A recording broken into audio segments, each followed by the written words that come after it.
Okay, so hello and welcome back to another Unity tutorial. In this one we're going to be doing about saving and loading. In the past I've done a video on saving and loading with scriptable objects, which is the method I prefer.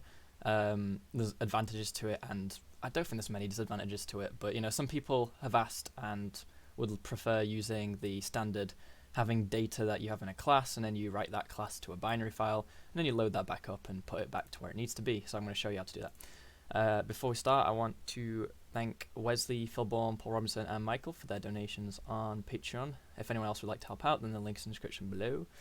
And before anyone asks, yes, I've got my new microphone. It might sound slightly different, but it's the same one I used to have. It's just new and doesn't crackle every so often, so hopefully people are happy now about that. But anyway, for this scene I simply have player with, now with player stats on him, if that lets me put it on.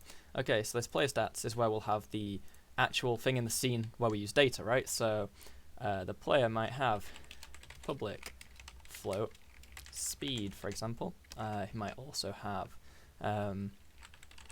public bool is grounded.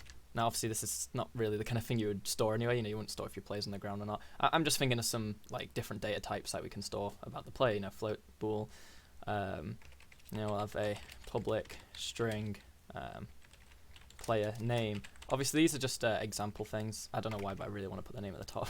But anyway, we've got some different data types here, right? Might as well have an int as well. Public int player age, why not? Now I don't know why you would ever have these things stored in a player, but let's say you've got these different data types, okay? And you want to store them in a file on your PC. Now I have done this before pretty much with the scriptable objects, which by default saves as JSON, which if you've never seen JSON before, it basically looks like this, and then you'll have like if I remember correctly, it's like player, or it's like player name colon space. I don't know if for strings it does this as well, but it might just be like Nathan comma next thing, and it just stores it plainly like that, and people can easily see all the data, which is good for like if you're storing perhaps settings or something that doesn't really, you know, you don't care if people get access to it because it might just be a different way to change it, but something that you don't want people to change might be your player's stats, right, or progress in the game. You don't want players to be able to go into the files and just change boolean and just you know, then have like all the spells in the game. You just don't want it to happen, you know, unless for some reason you did. The benefit is for modding purposes, like people can easily make their own items, for example. If you had your item class and it was all stored in JSON, people could just look at your item class and then make their own and add their own items to the game, which is something you might want to do down the line, but as a whole, you don't really want your game data being changed, the save data. So if we put it in binary, or in this case it does it into hexadecimal, it's a lot harder to change. Don't get me wrong, it is possible to change it. You know, people could always like translate it or convert it back, but it's a lot more difficult than just reading the plain text and changing it. And then also on top of this, you can also then encrypt it with, you know, actual encryption methods. That's not what this video is about. This is just putting it into hexadecimal and then loading it back up and converting it back. So yeah, here's our data basically, and this is what we want to store now. Well, no, sorry. This is our actual player in the scene. The save data is the actual object almost. It's not going to have a mono behavior. Mono behavior is something Unity specific that you derive from, and it works. It goes on anything that is attached to an object in the scene. It can receive, you know, void start, awake, update, so on. If you just have a class like this, it's just like any old class in any language. Just has data and methods. In our case, just data. So, I mean, to be honest, well, let's just say this is our actual data as well. We're just going to store it like this. Now, because we want to have something for each of these, we don't want to like have nulls or like empty values. What you want to do is, inside a class, you can write a constructor. And a constructor is basically a way of telling other code that creates this data object what it needs to take in. It's just like making a function. You have parameters you have to take in. A constructor is just when you create an object, you have to take in these parameters. Now you can have multiple constructors to allow you to pass in maybe nothing, 1, 2, 3, whatever. But we'll just say public player. This isn't the player. We called it save data. Save data. Public save data, and then we pass in what do we need to take in to know about all this stuff? We need to take in a player stats. Whoops, I'm using the same project that I did a shooting thing in. So player stats, okay? So we say when we want to save this, we need to take in this object to like convert the data to. Because this player stats could have extra stuff, right?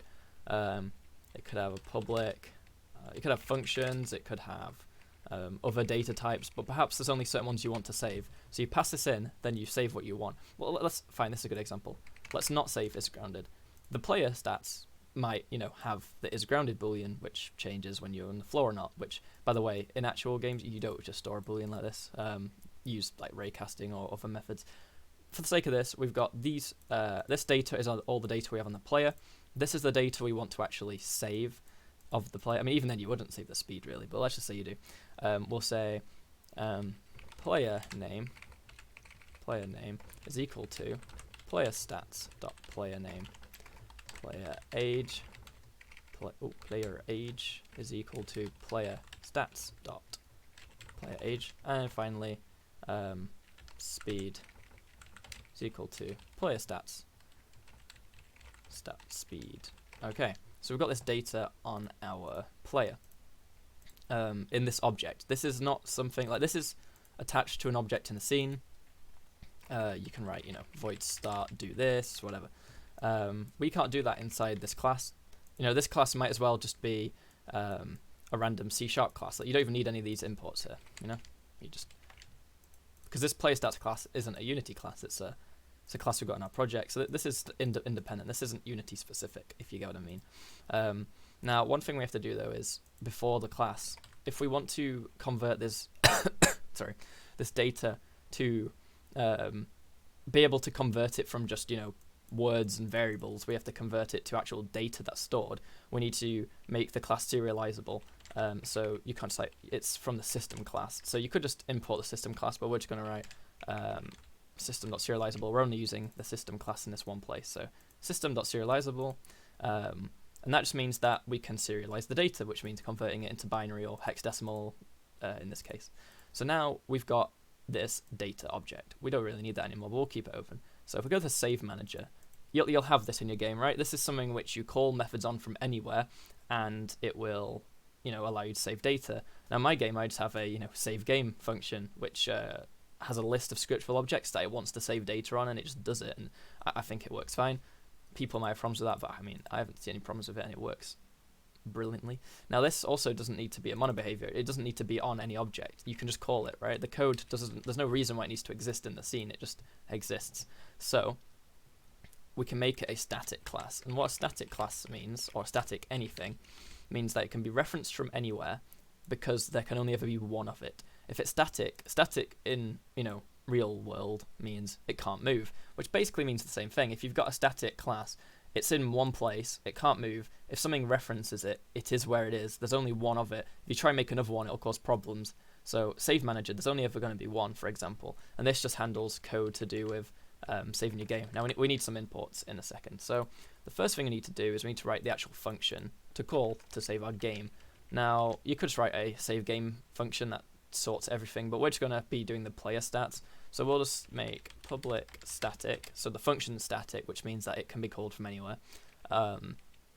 Save player stats, and it'll take in the player stats. I keep writing player shooter. It'll take in player stats, like so. So we've got access to our player stats, the current player stats, because we're going to call it from there. Now, one thing we need to use, which is an import, is the binary formatter. This is what allows us to take some data that's serializable, give it a location on our computer, and then save it to that place on our computer. So it's quite handy. Now if you start typing, binary formatter, well, it's not imported or anything. So if you mouse over it, it's going to tell you we need actually, it's not going to tell us. Fine, we're going to use the long way. So we need to be using system.runtime.serialization.formatters, and then there's only binary, so .binary. That is the long import for this. Now if we type formatter, oh, the reason why it wasn't working is because I missed out the R. Formatter. There we go. And we'll just call this BF. So it's binary formatter equals new binary formatter. Okay, so now we have an instance of this binary formatter which has functions on it that we can call and do stuff with, have some data, and this is all to do with converting our player data to this data. So now what do we need? Well, we need to give it the location on our PC. Well, we'll get to that in a second actually. I'll talk about that. I've already mentioned that in my previous video where I do this kind of thing. So one other thing we need to import is called system.io, which is very common in any C# project, really, not just Unity. So system.io, and IO means input output. If you've never taken a computer science class or looked at any like toys with an on and off button, IO, 1O, it's all. I mean, it's okay. I don't know why I said that. It's not related at all, but yeah, IO is input output. So now we need to use what's called the file stream class. So file stream allows us to basically take our data and put it through this thing to convert it from data we've got in Unity to data we've got stored on our PC, which is just going to be in a file. So if we just call this fs is equal to new file stream. This takes in many different options of parameters, but the main one we're going to use is the first one. There's all these other complex ones, but we just need a path and a file mode. So our path, where on our computer do we want to save it to? Well, we need to work that out. So it takes in a string, as you saw there. Takes in a string path. So we're going to say string file path is equal to. Now we could just put in our path that we want, but the problem is, my computer might want to save it onto the C drive this way, and then some other computer might be the D drive, E drive. You might have different devices with different operating systems and different ways of saving. There's quite a handy thing for saving to a particular place. So each operating system or each device will have its own persistent data path. So if we do application, I need to be using Unity Engine now. So application.persistent data path. So each, so obviously when Unity, for example, makes an Apple version on iOS and a Windows version on Windows, Microsoft version on Windows, one of the things they do when porting it for different platforms is they obviously kind of sort things out to work in different ways for each platform. That's why you can't just want to make stuff on a platform that isn't supported and it won't work. One of the parts that's supported is obviously their persistent data path. On Windows, it's app data. I don't know what it is on Mac, what it is on any other system, but application.persistent data path is just a string, but it's different for each operating system, and it will always work. Basically, this will always work. So this is going to guide us to our app data folder, and then from there we can pass in anything we want. Basically, this is just the file path from there. So you might have different folders with different files, but we're just going to make our file here. So we're going to call our file player stats, so player_stats dot, and then the file extension type. You can actually use whatever you want, to be honest. You might just want to use txt. You might have some other format. You can literally call it whatever you want, because even if it doesn't open in certain softwares, you can still right click open it in like Notepad, Sublime Text, what I use, or whatever, and it'll work. I'm just going to stick with txt, but you can literally write whatever you want after this.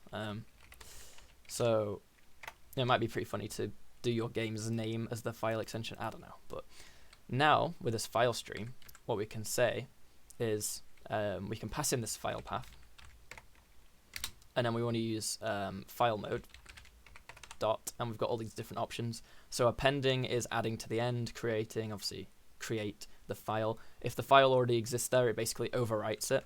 Create new will obviously create a new one, and so on and so on. So we want to just use create. So it basically says at the moment we're going to create a new file. We're going to create a new file if it doesn't already exist at this path. If this doesn't exist, we're going to create it there basically. And then we actually now want to put the stuff in this fs. This fs exists right now. We can do fs dot and then all this other stuff. So we now want to take our player save data that we've got, the player stats, and we want to save that. Now this player stats class is not serializable or savable or whatever. Let me just format that. but this save data is. So we want to create a new save data. So if we now say save data is equal to new save data, and it needs to take in something, player stats. Well, we can pass player stats in because we've got it here. And then now that we've got this save data, we want to put that somewhere. So we can say bf, the binary formatter, dot serialize, which will, serialize it as I've explained before. We want to serialize a stream. Now, obviously, we've got our stream over here, so fs. And the object we want to save. So the object we want to save is our save data. Whoops, we have lowercase, so save data. And now that we've done that, it's basically taken it, serialized it, and saved it to here, to this file stream. It's put it to that folder that we've said, the file path, which is here. And then we can close it. So fs.close, which basically just ends the entire thing. What's going on here? Oh, I didn't specify void. Okay, and then now that we've done that, we want to be able to load it. So we want to public static void load player stats. It doesn't need to take anything in. So now we want to specify the path. So we could just have that as a constant somewhere or anything, but it's fine. Then we'll say if file dot exists. So basically now we can pass in a path and do something if it exists or not. So file path. So if the path exists, we can load from it. Otherwise, we can't. So we'll just do nothing, I guess. But what we actually want to do is we want to. Oh, sorry. Wait. We actually don't want this to be void. We want it to be a player stat data thing. Data player stats. What do I even call it? Save data. Sorry. Save data, because we're going to obviously load this data, and once we've got it, we want to put it somewhere, so we're going to have to return it. So we can't return, we have to return null if we get nothing. So if it does exist, then we can say binary formatter bf is equal to new binary formatter. Just like before, we're going to use it again, and file stream we're going to use again, not share, stream. Fs is equal to new file stream. The file path we were given, or we sorted out, and then file mode dot open, because we're just opening the file to read from it. We're not writing to it. And then once we've opened it, it's in binary. It's in actually hexadecimal. So we need to then convert it back. So we need to say deserialize. So save data equals bf dot deserialize. So it's obviously the opposite of serialize. The stream it needs to deserialize is our fs. Now this returns type, it just returns object, which means literally anything basically. So we want to tell it to treat it as our save data, because that's what class we actually are using it as. Obviously that'll only work if it can be interpreted as save data, otherwise you'll get problems. And then fs.close, because we've done. We are converting this back to our stream, which is putting the stream to our, well, basically we're getting it here, right? Our save data. We actually need to return this, because not all code paths return a value. So return save data. So whichever class, wherever we're calling this load set play data from, now has access to the stuff that we've loaded from the file as type save data, so we can actually reference all the stuff from it. So now if we go back, if we call it somewhere, right, on our if we maybe we can make a button. So if we go back to our player stats, player stats, it exists in the scene. We'll have a public void load stats, in which we can say save data is equal to save manager, because it's static, so we can just say dot load player stats, just like that. And then we'll say our player name is equal to save data dot player name. Player age is equal to save data dot player age, and speed is equal to save data dot speed. So from here we're setting all our things, and we're done. Now all we need is to also make a save stats and we can just say save manager dot save player stats this. So we pass in this current instance of it, and it will save that to the because this is this player stats here. So now we just need to call these in the UI, and we should be done. So if I let that load, quickly create 2 UI buttons. Go 2D button, zoom out a bit. So if we put that up here, and then duplicate, put that here. This is save, load, whoops. Right, so we got save and load, and we just want this button to call player. This is the save one, so save stats, and then this is player dot load stats. Now what we can do is we can go to our player who's got these public variables. So we're going to press play.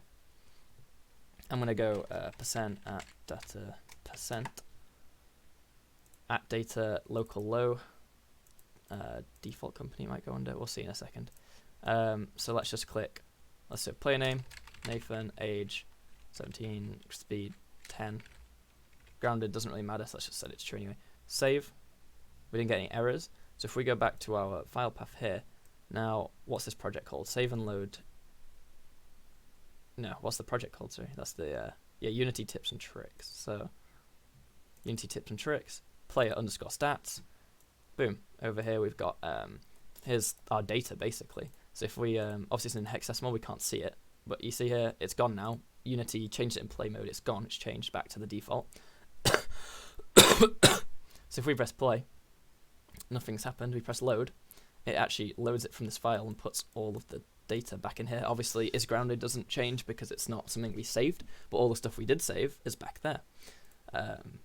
We can actually see on here that's what it looks like now, and if we go for change it from Nathan to Steve, this age and this speed 20 for example, if we perhaps open that there and this here, if you watch when I press save and click on this window, it's going to change now. It's going to update. So like some stuff at the end there changed because that's the data we changed. And obviously we close, open. I put this back to full screen. If we press load, boom, we got Steve 123, 24. So we go, all the data saves, loads perfectly fine. This video is dragging on, it's 23 minutes. So I'm going to say, obviously, thanks for watching. If you like this video, then leave a like and subscribe. It would mean a lot. Join our Discord server, leave video ideas in the comments below, all the normal stuff. But apart from that, thanks for watching and goodbye.